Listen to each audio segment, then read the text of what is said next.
To my channel. मैं अनु आप सभी का तहे दिल से स्वागत करती हूँ अपने यूट्यूब चैनल में अथर्व और अनु की दुनिया में। और मैं आज आप सभी से शेयर करने वाली हूँ, एक अलग ही टॉपिक पे बात करने वाली हूँ जो कि जनरली बाकी सब दिनों से हटके ही है। और आज की जो टॉपिक है वो है how to make your delivery easy and normal.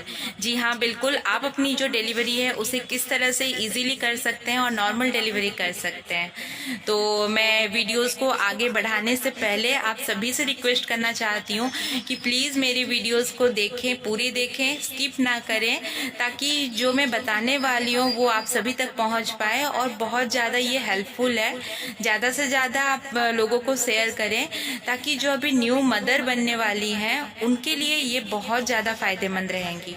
साथ में ऐसे लोग भी होंगे आपके जो रिलेटिव्स हैं, उनको भी आप शेयर कर सकते हैं ताकि उनको भी इससे बहुत ज़्यादा बेनिफिट मिल पाए।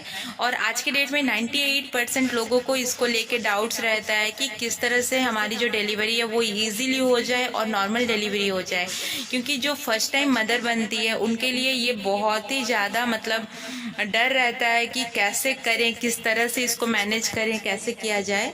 तो मैं उनके लिए इसे बहुत ही ज़्यादा इजी करने वाली हूँ कि आपकी डिलीवरी इजीली हो जाएगी और नॉर्मल भी हो जाएगी। तो चलिए फटाफट वीडियो को स्टार्ट करते हैं। तो सबसे पहले तो मैं आज अपने वीडियो पे अपना जो एक्सपीरियंस है वो मैं शेयर करूँगी। आगे उसके बाद मैं आपको सभी को बताऊँगी कि किस तरह से अपनी जो डिलीवरी है उसे ईजीली और नॉर्मल कर सकते हैं। तो मेरा जो एक्सपीरियंस है 2015 दिसंबर में मेरी शादी हुई थी। शादी होने के बाद मैं मार्च मंथ में फर्स्ट कंसीव मैंने किया था। कंसीव करने के बाद जब मैं अराउंड 20 to 25 डेज़ के बाद मैं डॉक्टर के पास चेकअप के लिए गई, तो डॉक्टर ने मुझे कहा कि आपका जो बेबी है वो ग्रोथ नहीं कर रहा है, तो आप इस बच्चे को अबॉर्ट करवा दीजिए। तो ये मेरे लिए बहुत ही ज़्यादा पेनफुल था, क्योंकि ये सिर्फ एक माँ ही समझ सकती है जब वो फर्स्ट टाइम कंसीव करती है, और उस टाइम उसको ऐसा फील होता है कि इस दुनिया में इससे ज़्यादा और अच्छा कुछ भी नहीं हो सकता है। और उस टाइम जब डॉक्टर ने मुझे कहा कि आप इसे अवॉइड करवा दीजिए तो मुझे बहुत तकलीफ हुआ, मैं बहुत रोई। फिर मैं नेक्स्ट डे डॉक्टर के पास गई, डॉक्टर ने मुझे एक मेडिसिन दिया, तो वो 3 दिन तक लेना था। उसे खाने के बाद फिर मेरा जो है वो बच्चा अबॉर्ट हो गया था, क्योंकि ज़्यादा दिन नहीं हुआ था जिसके चलते वो दूसरा प्रोसेस नहीं करना पड़ा था। और उसके बाद फिर मैं कंसीव काफ़ी दिन तक नहीं कर पाई, लेकिन सितंबर में मैंने दोबारा से कंसीव किया था। और 13 सितंबर मुझे आज भी याद है, 13 सितंबर 2016 को मैंने कंसीव किया। कंसीव करने के बाद मैंने सोचा कि क्यों ना मैं डॉक्टर चेंज करती हूँ। मैं दूसरे डॉक्टर के पास गई।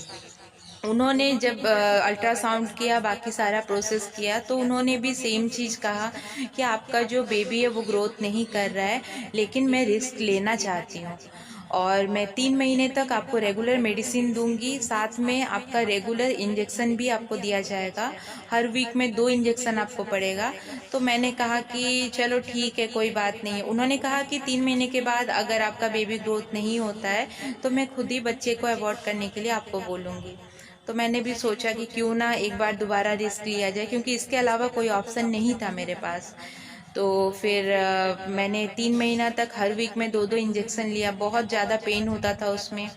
उसके साथ साथ मैंने काफ़ी सारे मेडिसिन्स लिया, अपने डाइट को भी मैंने चेंज किया।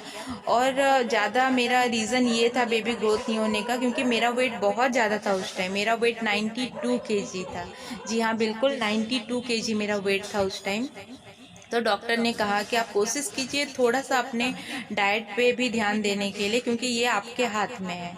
तो फिर मैंने धीरे धीरे डाइट अपना कम बेसी किया। फिर अचानक से तो कम नहीं कर सकते हैं उस टाइम पे। फिर 3 महीने के बाद जब मैं डॉक्टर के पास चेकअप के लिए गई, तो डॉक्टर ने मुझे कहा कि आपके बेबी का हार्ट बीट आ चुका है। तो उस टाइम जो खुशी हुई वो मैं आपको एक्सप्लेन नहीं कर सकती हूँ कि मैं कितनी ज़्यादा खुश हो गई थी, कि मुझे लग रहा था कि चलो मेरा अपना है कुछ मेरे पास जो जिसको हम अपना बोल सकते हैं, और वो मेरे साथ साथ है। मैं खाऊं तो मेरे साथ में खाए, मैं चलूं तो मेरे साथ में चले, हर चीज़ मेरे साथ करे, तो वो अलग ही खुशी था। तो फिर धीरे धीरे इस तरह से कुछ दिन बीता। कुछ दिन जाने के बाद मेरा जो बीपी है वो बहुत हाई रहने लगा। तो और सर में हमेशा दर्द रहता था, मतलब बहुत ज़्यादा पेन था वो, मतलब बर्दाश्त नहीं होता था। बाम लगा लगा के बाम ख़त्म हो जाता था, लेकिन फिर भी आराम नहीं मिलता था।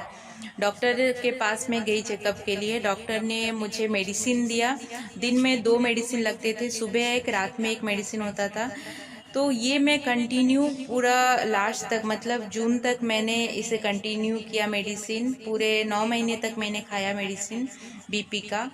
और उसके बाद जब मैं 1 जून 2017 को डॉक्टर के पास चेकअप के लिए गई थी, तो डॉक्टर ने मुझे कहा कि आपका जो बेबी है उसकी चांसेस तो नॉर्मल ही है, और आपका पोजीशन भी बच्चे का बिल्कुल ऐसा है जिससे कि नॉर्मल डिलीवरी आपका हो जाए, लेकिन आपका जो बीपी है वो बहुत बढ़ रहा है, बहुत कम हो रहा है। नॉर्मल जो बीपी होता है वो आपका 120/80 होता है, लेकिन मेरा जो बीपी था वो बहुत ज़्यादा बढ़ जा रहा था। अचानक बढ़ रहा था, अचानक कम जा रहा था। तो डॉक्टर ने कहा कि मैं कोई रिस्क लेना नहीं चाहती हूँ, और मैं आपको 6 जून का डेट दे रही हूँ ऑपरेशन के लिए।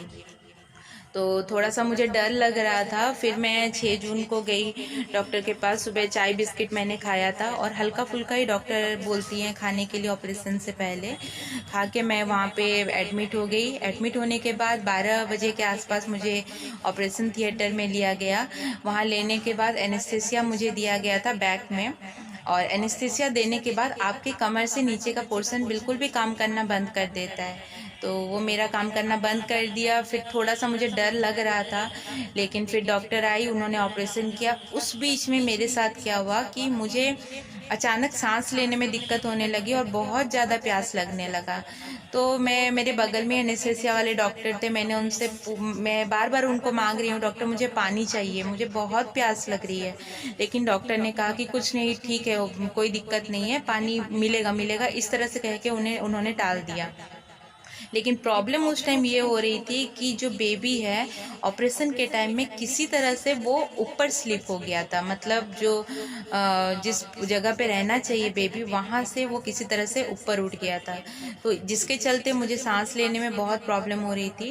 तो डॉक्टर ने फटाफट ऑक्सीजन मास्क ला के मेरे नाक पे लगाया, लेकिन उससे मुझे बिल्कुल भी आराम नहीं मिल रहा था। फिर थोड़ा देर के बाद मेरा ऑपरेशन हो गया। लगभग 1:02 पे मेरा बेटा हुआ।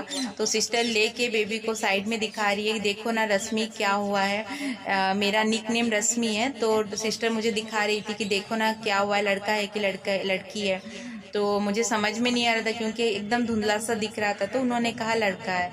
तो मुझे बहुत खुशी हुई। ऐसा नहीं कि लड़की होती तो खुशी नहीं, ऐसा कोई बात नहीं है।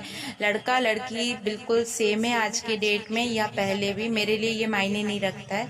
मेरे लिए सिर्फ यही मायने रखता था कि मेरा डिलीवरी जो है वो हो गया, मेरा बेबी इस दुनिया में आ चुका है। मुझे इससे ज़्यादा और कुछ नहीं चाहिए था। फिर मेरा ऑपरेशन हो गया, स्टिच हो गया। फिर मुझे अपने रूम पे शिफ्ट कर दिया गया।